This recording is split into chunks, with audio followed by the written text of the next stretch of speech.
Kia ora koutou and welcome to the final Optimise webinar for the current series.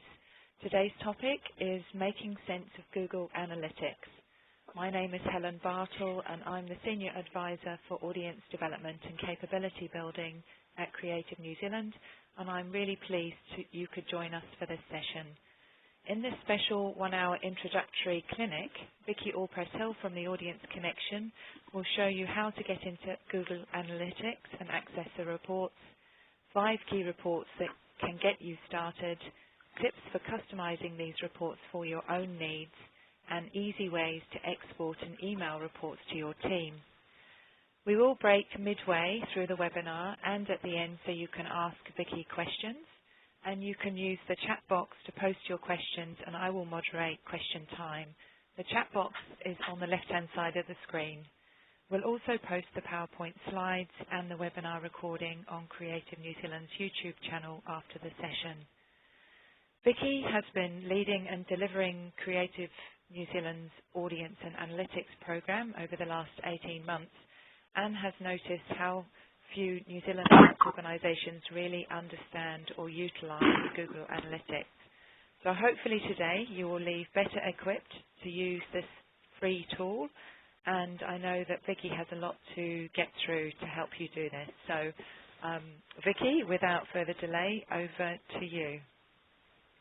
Thanks, Helen. I'll just do a quick sound check before I begin. Are you hearing me okay, loud and clear? Yes, we can hear you fine. That's great. Well, thanks very much, Helen. I'm here at my desk in a very sunny and cold Auckland this morning and really delighted that you have chosen to spend an hour with us learning a little bit more about Google Analytics. It's a fabulous tool. It's really valuable for gathering data about our online audiences, but it can be very overwhelming to understand or delve into. So if you're feeling overwhelmed, that's normal.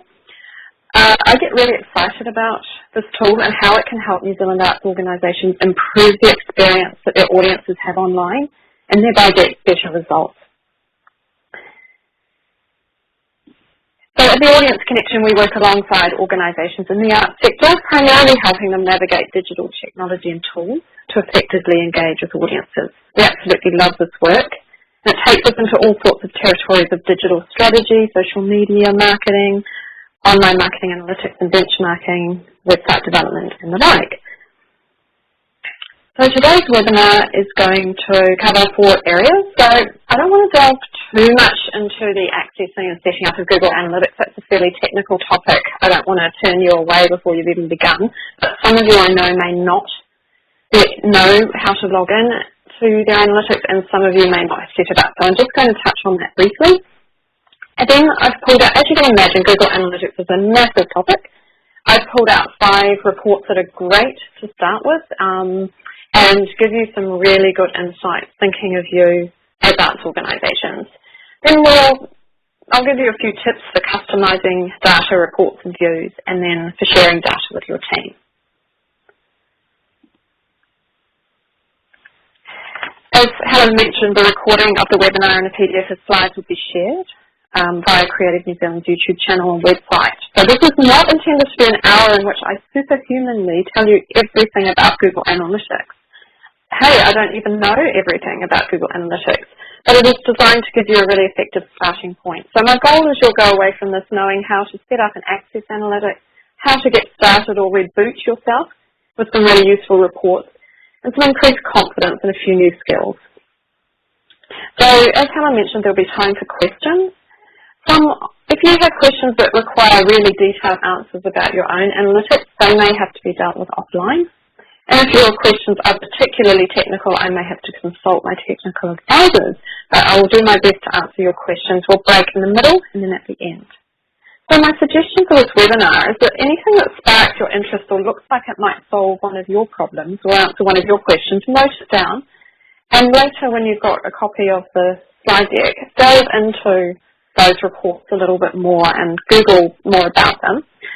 Secondly, pick 1 or 2 things that you go away and try, and that will just get you started and build that confidence. So the thing with Google Analytics is you can get lost in there, so it's very important before you start to know the questions you're asking, before you seek the reports and data. So The common thing is to log in and think, wow, look at all this data, and start swimming around in there like a big ocean. But what you need to do is sort of step back out on the sand, using my metaphor, and really think about what it is you're trying to find out.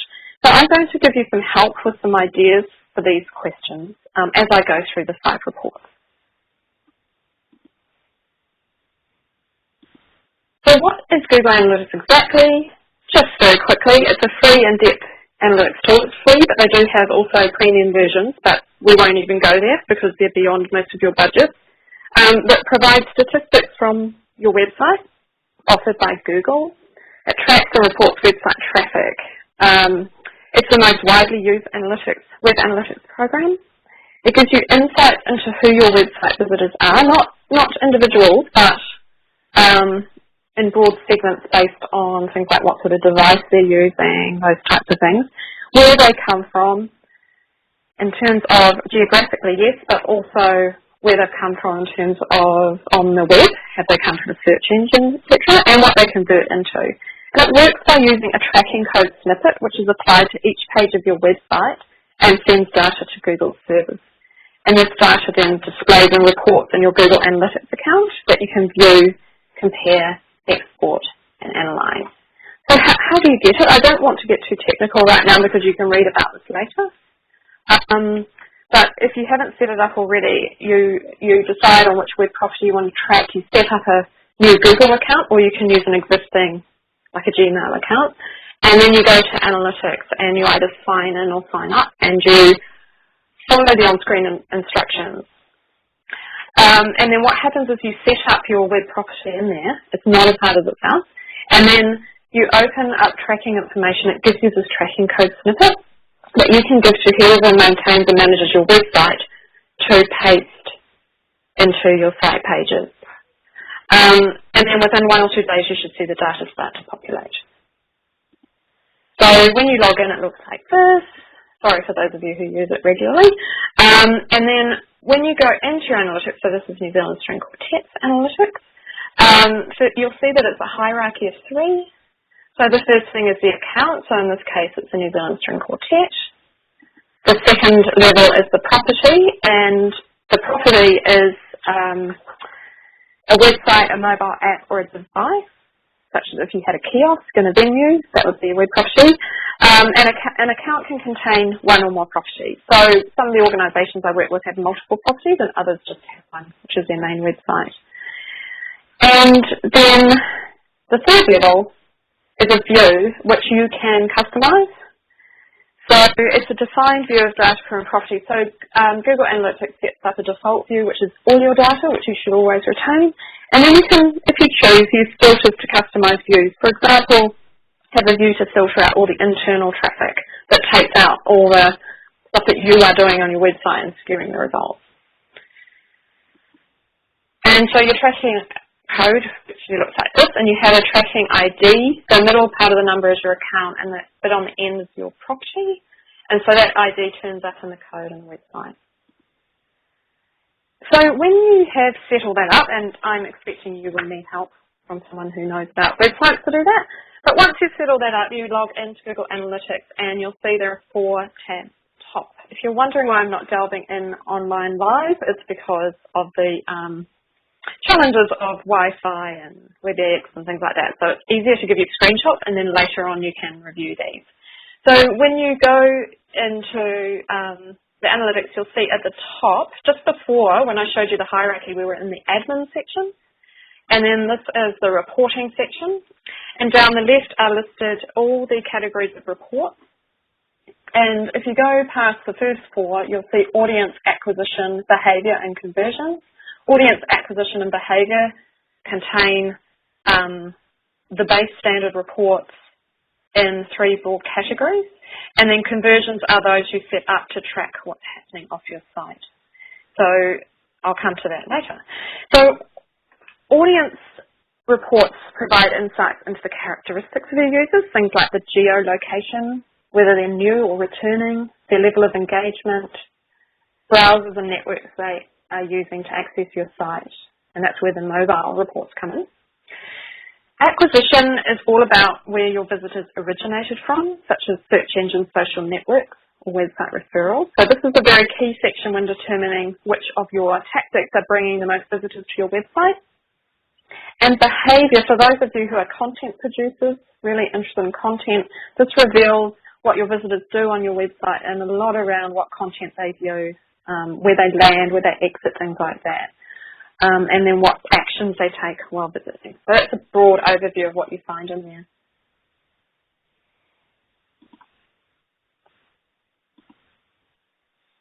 So tonight I'm very lucky to be going to a Q Theatre in Auckland. I'm going to see The White Guitar, which is the new work by the conch that you may have heard of. It tells the true story of the Luafutu family and features well-known New Zealand rapper Scribe. So I'm very excited to be going to it. It had sold-out seasons in Wellington, Christchurch last year, another sold-out season last week. So this is exciting, and a lot of people I meet lately are talking about this. So people buying tickets to The White Guitar is a very real thing this week.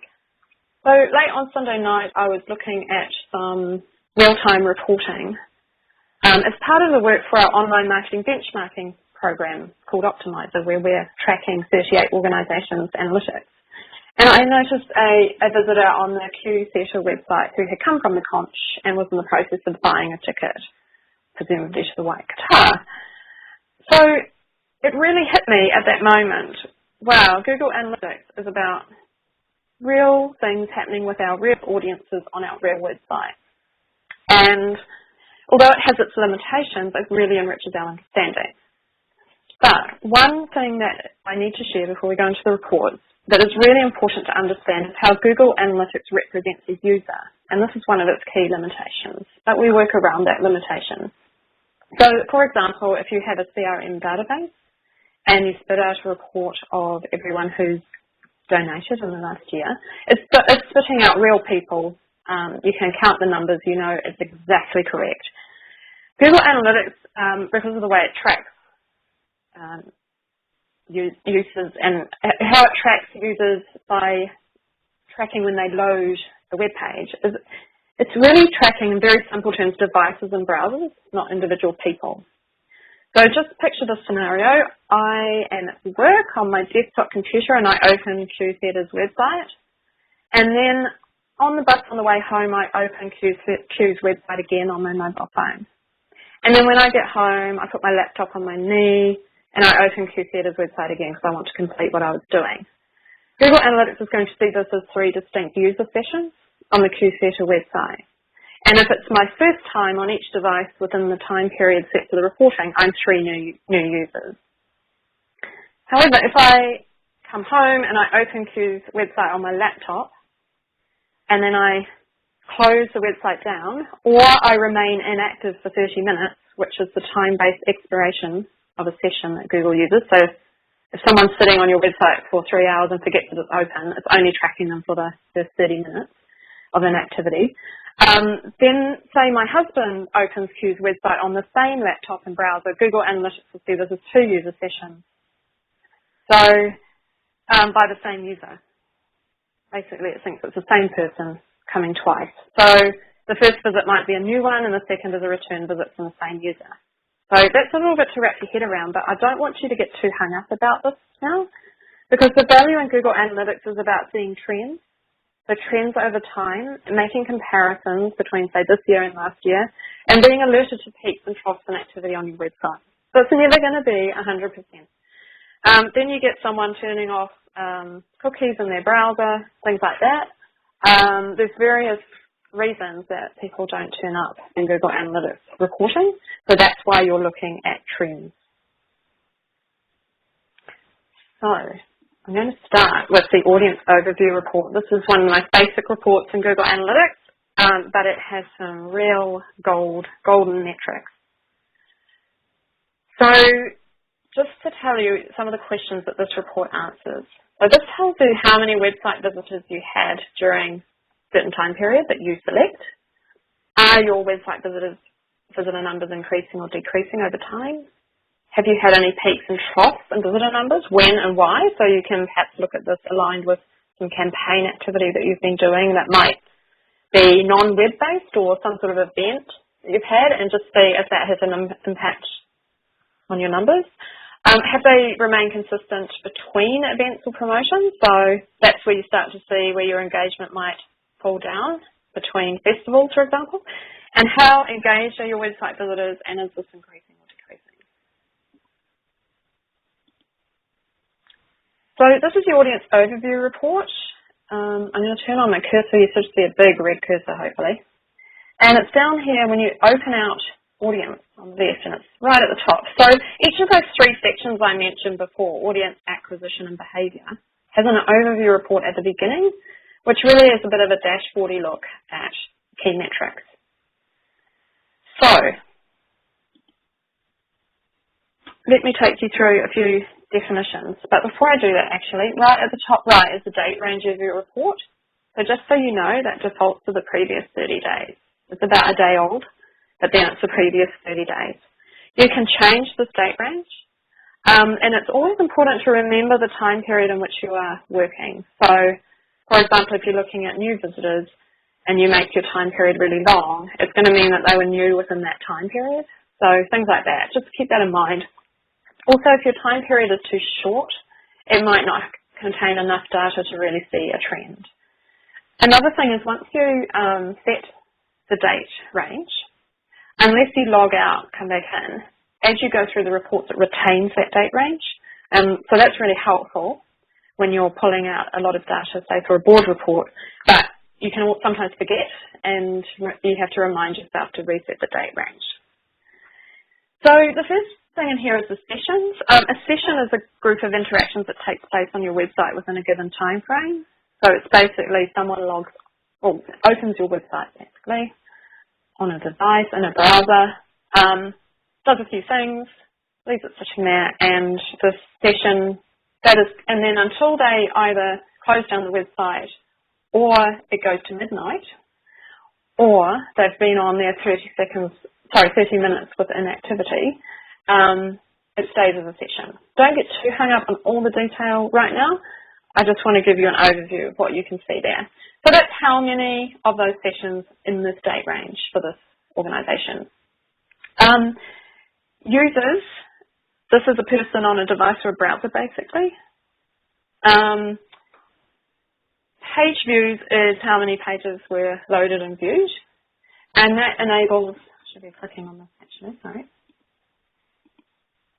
Okay, here that enables Google Analytics to calculate the number of pages per session, which is one of the first engagement metrics. So how many pages did they view while they're in that session? There are nuances to this, but it gives you a good overview.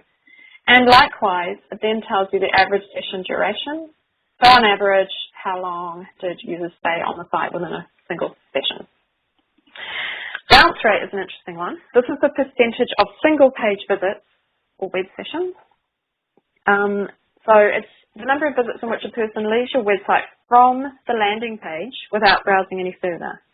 So a couple of things I want to tell you about. While I'm talking about landing pages, do not assume that people come in through your homepage.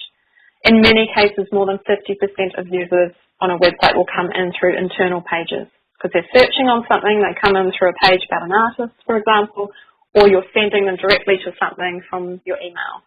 So always think about those journeys. There are a million different journeys on any website through a number of different paths. The other thing about bounce rate is this is where we start to think about and understand context.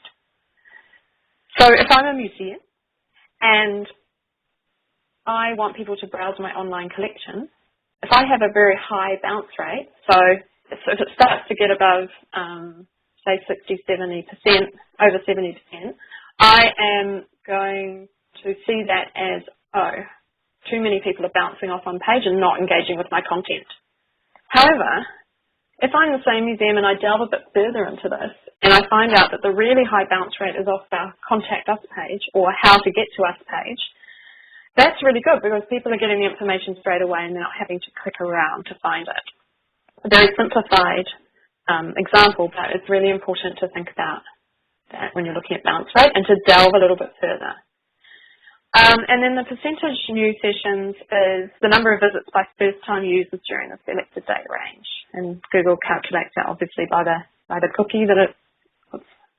So, and that can be good or bad as well. So a high percentage of new visits can be very good if you're running a promotional campaign that is trying to attract new people.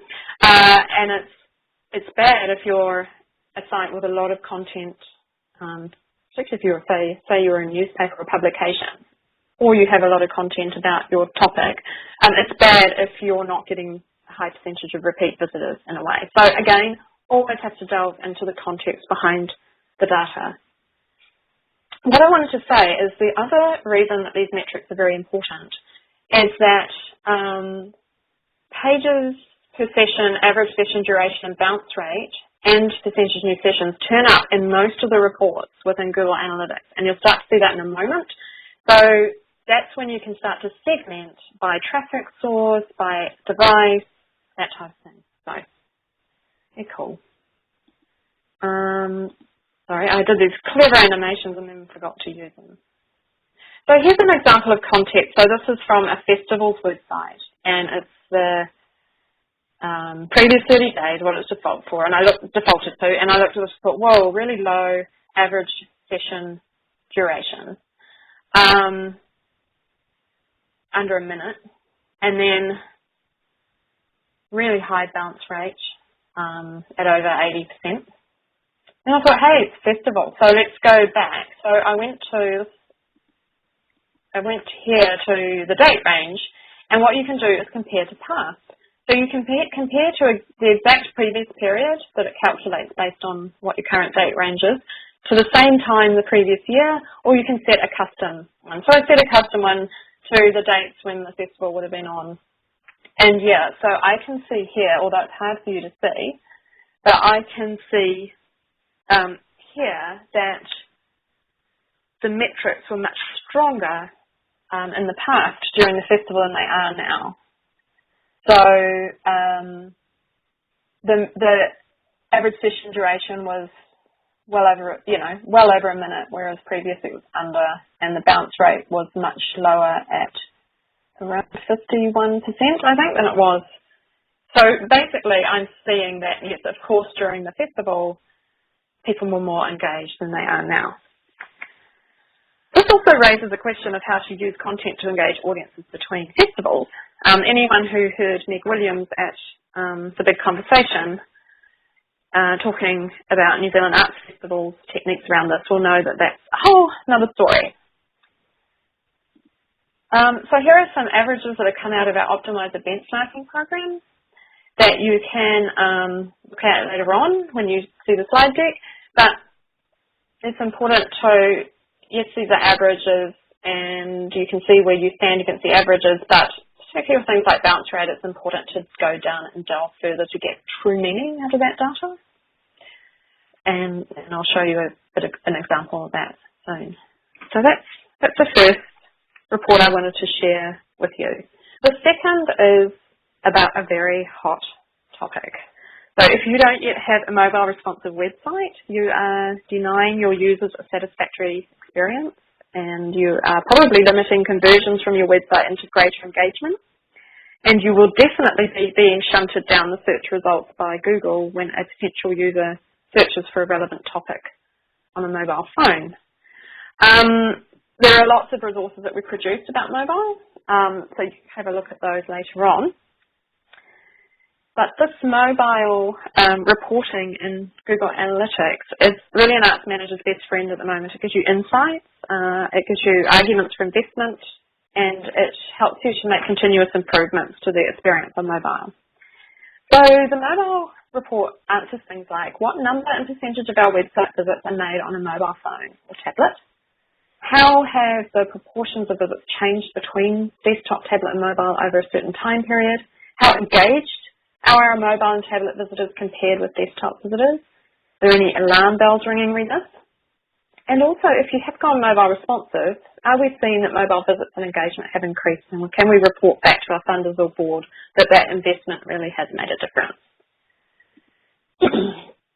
So, you find this report. I'll put down the bottom here where you find these reports. So it's under audiences, at where we were before, audience, sorry, and then in mobile, and this is the mobile overview.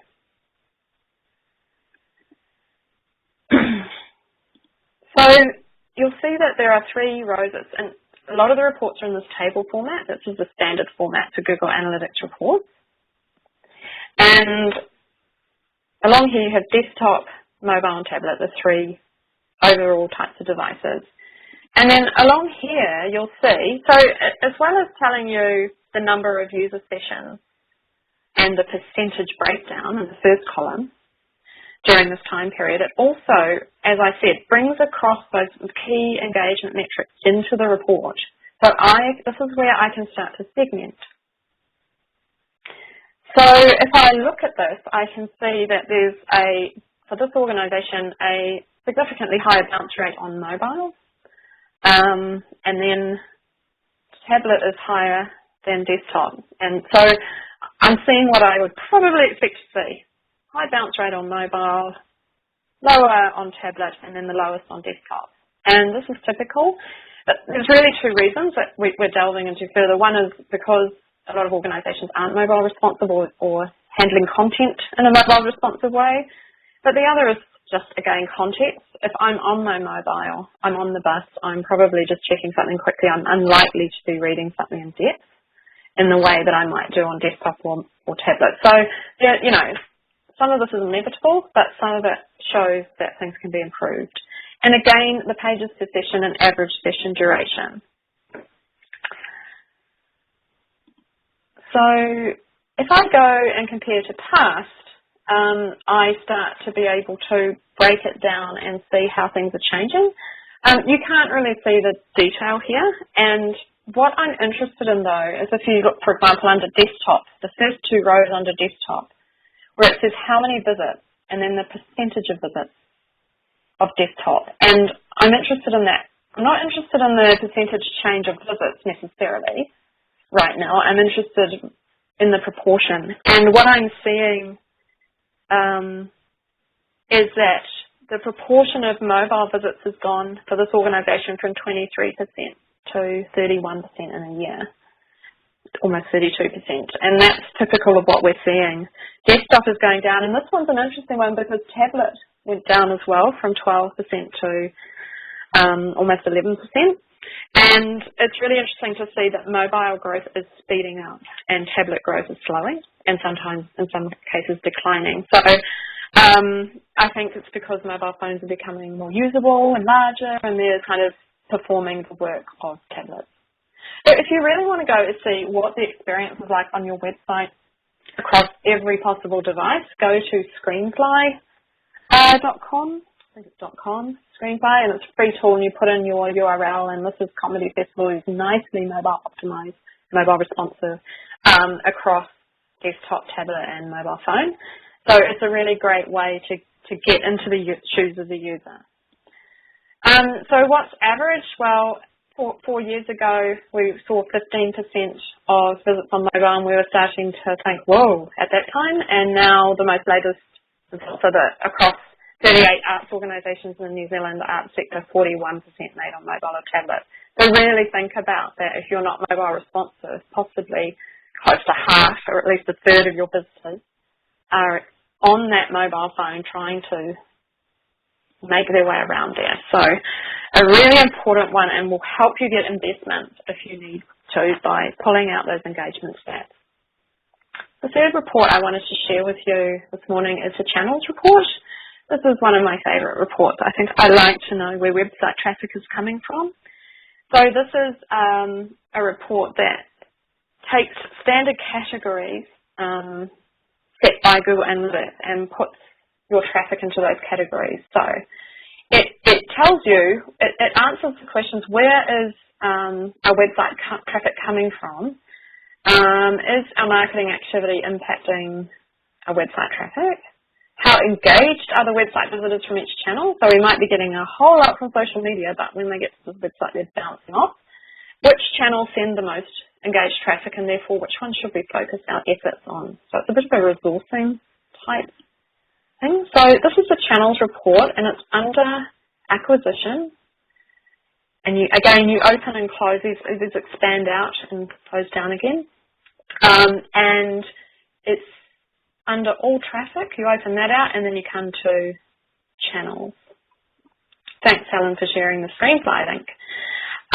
So here you can see the standard channels, and it's defaulting to ordering these by the number of sessions.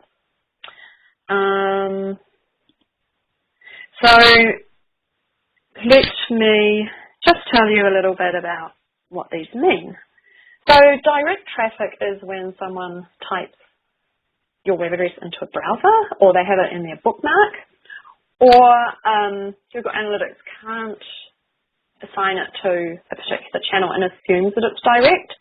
So if you are sending out emails through MailChimp, for example, and you have not turned on you have not connected it to a Google Analytics account, it will put that traffic into direct because it can't see that it's coming from email in the tracking code. So but primarily direct is all about people who come straight to your website, not from another web property. Organic search is the search listing, say in Google and any other search engines, which are natural search results, meaning they're not paid search results, they're not Google AdWords, that type of thing. Referral is traffic that comes from another website. So if I've got a link on stuff.co.nz and it comes to my site, it should be under referral. Social media, other various ones that Google can't track because all sorts of reasons I won't go into at the moment. Display is any display ads such as the Google Display Network. Paid searches, things like Google AdWords. And then email is anything that's come from, that Google knows has come from an email promotion. Not just from someone sent you a private email. It has to have the correct tracking code in there. So, again, the same metrics across here. Start to be able to see which is my most engaged traffic, which is bouncing the highest. So a lot of bounces in this instance from display advertising. So that's a warning to you to have a look at what is the journey from a display ad, what sort of landing page are they landing on, and how is it continuing that journey from the ad. Yeah, so you can start to, often this data raises more questions than answers, but you can get more questions by delving further in. So I've done this nice little diagram for you which shows different types of traffic in the real world, which you can have a look at later. Just a little note about dimensions and metrics. Every report in analytics is made up of dimensions and metrics. Dimensions are attributes of your data. For example, down here, direct, organic search, referral, or it might be the dimension city, which might be Paris or New York, from which a session originates. The dimension page and the content reports indicates the URL of a page that is viewed. So attributes of your data, and typically the way to remember them is they are the rows. They're the rows in your table. Metrics are the quantitative measures. So sessions is a metric, pages per session is a metric. And so the tables in most analytics reports organise the mention values into rows and the metrics into columns. And this becomes an important thing when you get a bit more advanced and start doing custom reports. But for now, just think of rows are attributes and columns are metrics and numbers. So there's a fourth kind of interesting report, which under the social media report in Google Analytics, again, this is a standard report that you don't have to set up specifically. So this is one that answers the question, which of our website pages get shared most often on social media, and to what degree is our social media activity being driving traffic to our website?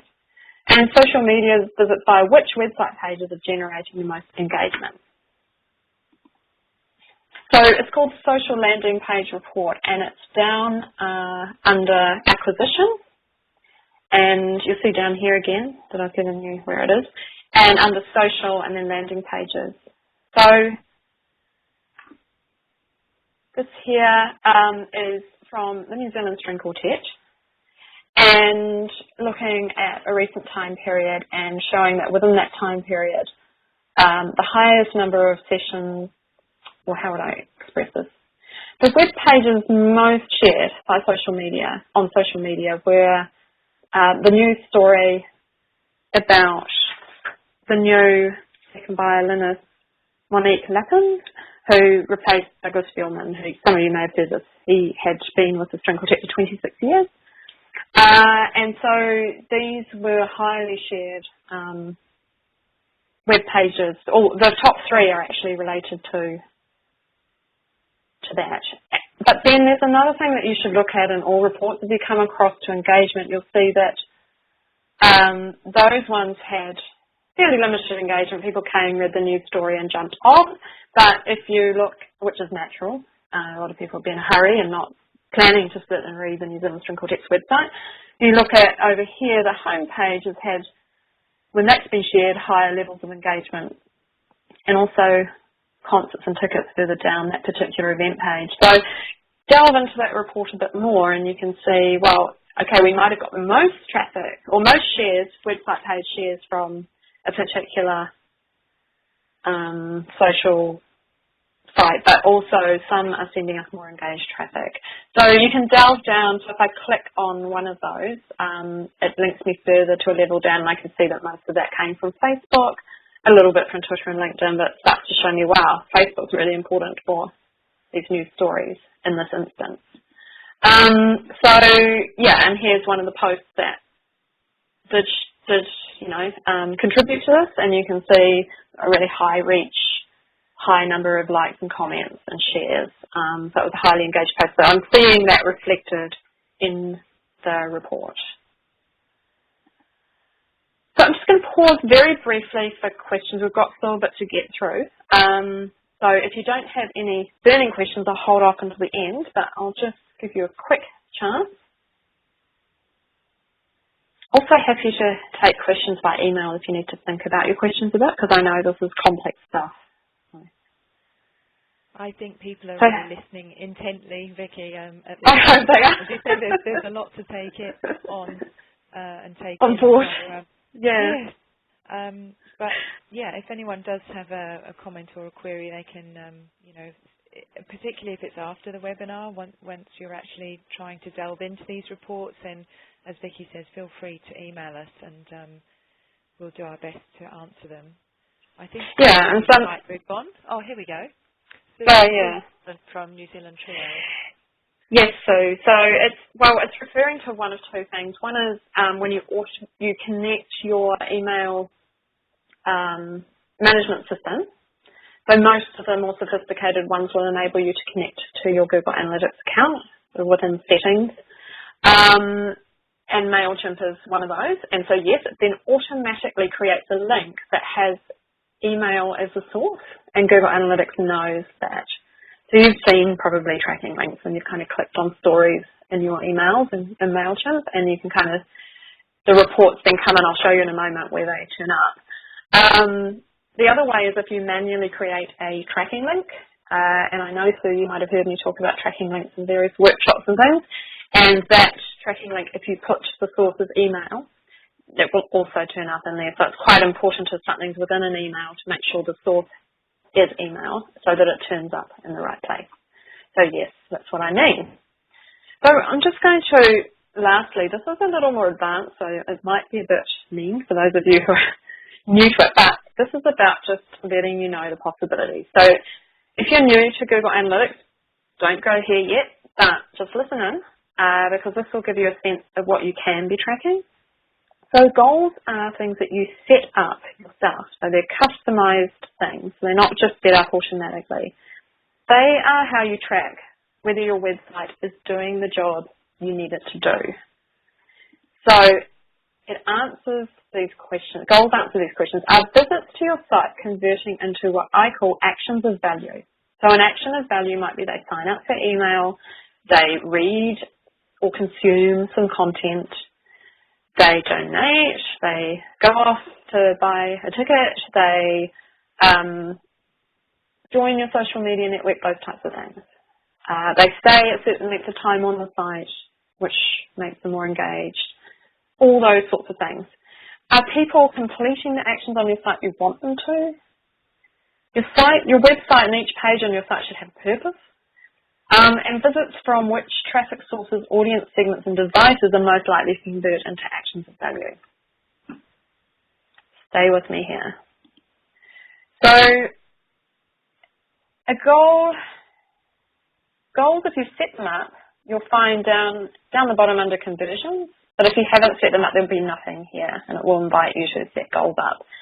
So if I set up a goal, it will turn up in the goals overview page. It will give me the conversion rate to my goals overall during that period of time.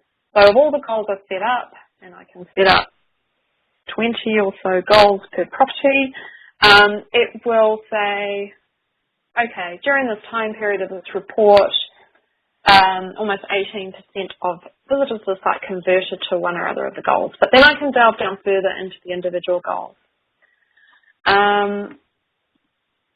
But then my goals will turn up in other reports as well. So remember the mobile overview report that we looked at before? So along here, I'll be able to see, if I set up goals, what percentage converted to the goals and how many completed. And you can, again, look at all goals up here, or you can drop down and delve into individual goals. So let's say I've set up a goal which was sign up to email, complete the form to sign up to email. I would be able to see the percentage over here who did that via desktop, mobile or tablet. I can do this across my traffic reports as well. So of these different traffic sources, what was the highest, the ones most likely to convert to goals? And this is interesting. This is a random segment of a report, but a really high percentage of converted from social media. And again, that might be, context. And it might depend on the types of goals I've got, why social media is one of the highest there, and email as well. So it's all very individual what you're looking for. So to set up a goal, I'm just telling you the possibilities. I'm not trying to teach you right now because you're not in analytics and this is a bit more detailed, but I'm just showing you that you go back into that main screen and you go into admin. Remember our hierarchy of account, property and view. Under view is where I set up and see my goals that have been set up. So if you've got some goals in your analytics that someone set up previously and you're really wondering what they are, that's where you go in and have a look at them. So in there. And then you have the opportunity to set up, it'll show any of the goals you have already and then the opportunity to set up a new goal. So in quick summary, there are 4 types of goals. So there are, first of all, destination, which is the completion. It means that you got to a certain destination page. So typical would be an email sign-up form or some sort of sign-up form where you get a page that loads with a different URL that you can define. So in this case, it's thanks.html, where it might just say, thanks for registering for email, you'll be hearing from us soon, or that type of page. That would be a destination goal because by reaching that page, a user has to have completed that form. Then these next 2 are kind of engagement goals. So you can set a duration. You can make it whatever duration you like. So if you are a content-rich site and you really want people to stay longer on your site, you may set a duration or pages or screens per session goal. And then the percentage of people who reach that, you can track and see if that increases over time and also see who's doing that from different traffic sources and things. And then an events are for another day. They track user interactions with content. So things like, this is where you can track clicks on a link that goes across to, say, a third-party ticketing site. How many people click on that link and it triggers the event tracking. Because this is a more advanced topic, we're going to save this for another webinar. But watch this space because the audience connection is going to be trialling event tracking on a couple of sites. So I just wanted to tell you that's possible, as are lots of other things around conversion, but we'll keep it simple today. Okay. So I'm going to move on now to some key functionality that will help you to go into those reports and then customize it a little more. And this is pretty exciting functionality that often people don't know about. So the first one I wanted to tell you about is filtering. So there's nothing rocket sciencey about this. This is like any search function. So when you load a report in Google Analytics, a typical table like this, you will, first of all, just know that you'll default to 10 rows. And you'll notice down the bottom that you can display more rows. So don't feel you have to limit yourself to the 10 rows, you can display more. But sometimes you'll be looking for something and there's a lot of rows of data and you think, I need to find that thing, but I don't know where I'll find it. Or you want to pull out everything of a type. So in this case, we pulled out in a content report, we pulled out every page that was in the resources section or was a resource for this website. So you just type in that box at the top of the report what you're searching for, and then it just filters the report basically, and just displays only those things. So it's just a simple technique to help you navigate the reports a bit more easily. And because, as I'll show you in a moment, you can export all these, this is a way to export a report that only contains those things. So it might be in, I don't know, social report, you want to filter on everything that's Facebook, or I don't know, there's all sorts of reasons that you might filter when you have lots of rows of data. So the next one is shortcuts, and this is the thing. So, you know, I showed you can change the date range, you can customize it, you can compare to past. You can also click on any of these headers along here, because it defaults to number of sessions, but in this case, I have changed the date range and I have clicked on bounce rate so that I have sorted the channels by those with the highest bounce rate. So on any of these columns of metrics, you can click on the column header and it will sort by that metric. So let's say I've done this and I've set up this report exactly as I like it, and then I log out of Google Analytics, and next time I come in it's defaulted back to the default date range and I've lost all my filtering or my sorting and things like that, and that's really frustrating.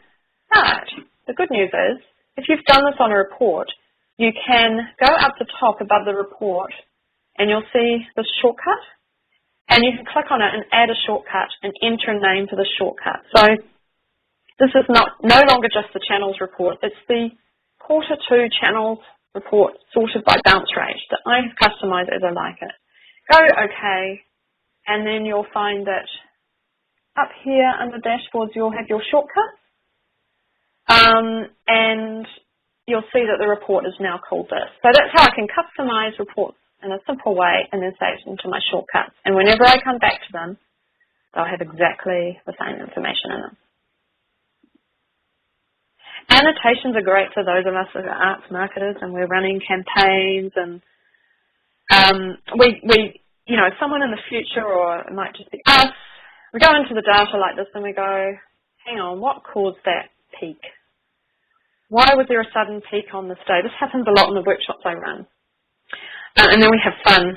I assign people to go in and find out what caused the peak by going into the traffic sources and the content viewed and things like that. And usually we can get to the bottom of it. But let's just say a news story was published about your chief executive randomly on one day and it caused a lot of traffic. So you can do what is called an annotation. So you, under here, under this graph that sits at the top of each report, you'll see that little drop down. You open that out and you can set an annotation. You can define the date. You can say what it was that was happening, and you can make this annotation shared or private. If it's shared, it means that anyone who has a user admin role within your analytics will see it. If it's private, only you will see it. And you save it. And then anytime you're in a report, basically, under here, you open it out and it tells you this. And it reminds you, that's right. Or if you've got other people looking at reports and you want them to know how our website went down on that day, that's why our traffic dropped, you can put an annotation in. And you go back to this admin thing again with this hierarchy of account, property and view, and down under here, personal tools and assets. And that's where you find some of this stuff that you've set up, and that's where you find your annotations and delete them and change them and edit them. So that's a really handy little trick. Up above each report, you'll find that all reports default to all users. So Google Analytics is presenting the report based on, of course, all the users within that time period. However, you can go up and choose segments. You'll see it in your reports when you're in there. And when you open it out, it shows you a whole lot of default segments that Google Analytics has. So a typical one is direct traffic. That's a segment. Where down here you'll see these Facebook ones on the created and modified dates. Those are ones that I have set up myself. So you can actually create your own custom segments. That's me playing around a bit. But the others that don't have these are default segments that Google has set up. Mobile traffic, there's one. And when you click on one of these, so I clicked on mobile and tablet traffic, it brings it up here. And then when I go to my report, when I go to my report, you'll see that it's broken out the rows into, so it's taken my channels report, with organic search, direct traffic, etc., and it's broken it out into rows of all users and then just the mobile and tablet traffic. So you might compare a segment to the whole and see how much that segment is different and getting another view of the data, or you might compare two segments. And that depends on entirely what you want to do. Just telling you that it's there. Again, it'll keep retaining this as you go through other reports until you turn off the segment. So if it's driving you mad, turn it off and you get the base report again. So, a couple of other things I want to tell you about. Google's URL Builder, some of you have heard me talk about this. This is a really important tool because it enables you to tag individual links or URLs with custom campaign variables. It's really simple to use and gives you really useful insights. But don't be scared by all those technical words, okay? So let me just try and explain it. Here's a good example here. So I was on Twitter one day. Here's this guy, Michael Hyatt, who's kind of an inspirational business speaker. And here's a tweet, and here's a link. When I clicked on that link and it opened out, up here you see the standard URL that ends after HTML, and then you see a question mark, the letters UTM, and then from that question mark onwards is what's called a query string, and it has all the Google Analytics tracking in it.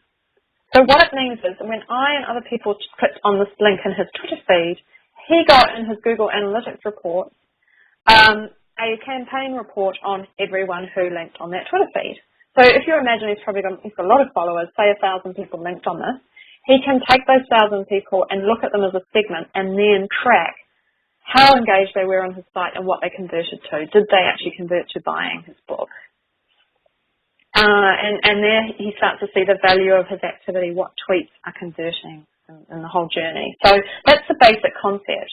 How it works is, let's just say you're running an ad on stuff and you want to link them to your homepage, say. So say it was a New Zealand string quartet, nzsq.co.nz. Rather than just give them that link, if you give them that link, that it's going to turn up in your report as just referral traffic. But if you build a tracking link with all this tracking in it, and here, in the Google URL Builder, which you can find by just searching Google URL Builder, it will contain tracking that turns it into a campaign in your report, and you can look at that particular ad and what happened on your site from that particular ad. You don't have to rely on, say, stuff, ad reporting. You can actually see what happened to that traffic when it landed on your site and how engaged it was. So, in very quick summary, you can read about this line, but there's an example. So let's say, here's a page I might want to link to. I have to fill in the website URL, and then I have to fill in 3 required fields: the campaign source, which is the referrer, it might be stuff, Facebook, newsletter, etc. the campaign medium, which is the marketing medium, such as ad, story, email, etc., and the campaign name. So in this case, I just call it the name of the tour. It's my own internal name. But remember, if it's something in an email, it's really important to put the word email in the medium. There's a bit more to read about this, but I just want you to know it's possible. So those are the 3 things. And then it generates a URL that has this long string, and that's what you give to, say, stuff or put in your email type of thing. So then when you come into your acquisition reports under campaigns and all campaigns, you'll start to see there'll be Heartland 1 listed under campaign, and it will show you what happened to this traffic along there. So that's really important. And again, make sure, this is MailChimp, you go into integrations in your settings, you link with your Google Analytics account. It would take me too long to go through it right now in detail, but you do, and then that makes sure that your emails are going into the email traffic. So we're just running out of time, so a couple of things. You can export your report as CSV. The most important ones for me I've found are CSV or Excel and PDF. So PDF is going to look nice and visual like this. CSV is when it spits out the data, and then you can analyze it further for those of you who are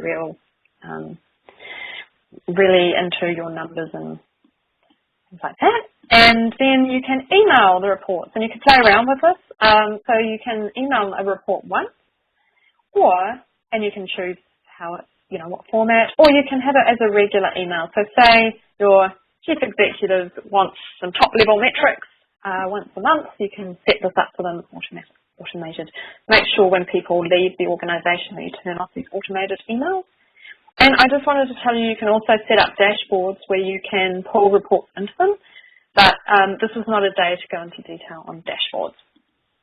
So what we've talked about today is how to access Google Analytics, 5 reports that are particularly useful, some of the customization that you can use to get more detail from the data, and ways that you can share with your team. So like this quote, think of your website using the Japanese concept of, I'm going to pronounce this wrong, so I won't even pronounce it. It's basically continual improvement. So you're constantly looking at the analytics to answer questions you have. There's a number of resources that we have, a couple of tip sheets with some of these on them. There's the Google Analytics Help Center that they have, and Google Analytics on YouTube have a lot of videos about these reports. Our Optimise blog and a whole lot of previous Optimise videos and webinars. I think I conveniently almost ran out of question time, so you won't ask me really technical questions. I think that was a tactic. Not really. There was just a lot to get through. But anyway, we've got a few minutes at the end if anyone has any questions, and thanks for listening in. Thank you so much, Vicki. That was just brilliant. I mean, really quite in-depth information, but there's so much useful tips there, and you've taken us through it in a really clear way, so thank you.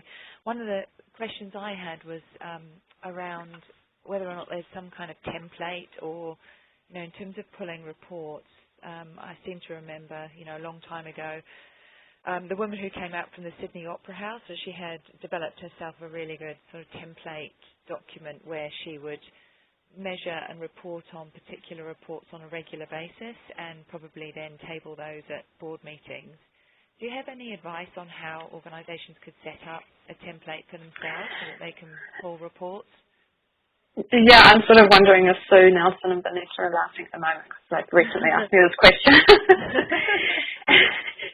And Catherine is laughing probably too because, it's such a struggle to create a template that works for everyone. And also because we're pulling in analytics from different platforms as well. So often when you're doing, say, a board report, you're looking at YouTube and your Facebook Insights as well. So all I can say is that Catherine and I are in the process right now of nutting out a basic template. So I think if you watch our Optimise blog, we literally are on our schedule next week to work on that. So great. Fantastic. And just to keep trying to solve this problem of how to create the perfect report template. And there's no way, you can do a dashboard in Google Analytics, but it's only going to show you Google Analytics. So there's really no getting around having to export things out and put them in a template if you want to include all the platforms. Although we were at one organisation recently running a workshop and someone said, oh my goodness, looking at the dashboard, oh my goodness, this is basically my monthly board report, and got really excited and went off to create the dashboard and some automated emails. So anyway, watch the blog, the Optimise blog, because we'll share a basic structure and any insights that we have once we have it. Sorry that I don't have a 100% clear answer on that, but it is a bit of a challenge. Might be around the corner, so that's really helpful. Iona from Arts Access has asked a question. She's having problems with referral spammers, and she's saying they exist and she's wanting to remove them. There are a lot of comments on that. There's a lot of spam stuff going on at the moment in Google Analytics. You really noticed it in the last year. The only thing you can really do apart from contacting Google is to use those filtering tools and try and filter out that stuff out of the reports. You can also go into an advanced filter. So often these spammers will have like maybe, one or two visit sessions. So the data that is just meaningless. So you can go into an advanced filter, which I can't really show you right now, and you can exclude things out of your report. So you can exclude like any traffic within the period that sent you fewer than 10 visits, for example. And that just clears out all that stuff. And you can exclude, we had someone who had a whole lot of visits coming from Russia just because of one random thing that happened. And also another organisation that got featured on a design blog for a while in, I don't know, somewhere like, I think it was Germany or somewhere, and then had this traffic was skewing. They were a theatre company and they had this traffic skewing everything. So I just advise, you can't really get rid of the data when it's in there, but you can filter out cleverly, and that's really the best thing to do. Great, thank you. Well, we're just over time, so I'd just like to wrap by thanking you all for joining us today, and especially thanking Vicki for a really excellent and very practical session, as always. Thank you for your comments and your feedback. And in addition, we have our survey, which is really helpful for us because obviously it helps inform the capability offerings that Creative New Zealand develops going forward. So please take a few moments to tell us what you thought of today's webinar. And this is an official wrap for the Optimise series for the current capability building program for 2015-16. So please do check out the previous webinars on our YouTube channel, and there was a bit.ly link that Vicki shared on one of her last slides. And thank you all to everyone who's joined us over the course of the last few months. And I would just like to say bye for now, and hopefully we'll be back in the new season. Thanks to you all. Ka kite anō. Thank you, everyone.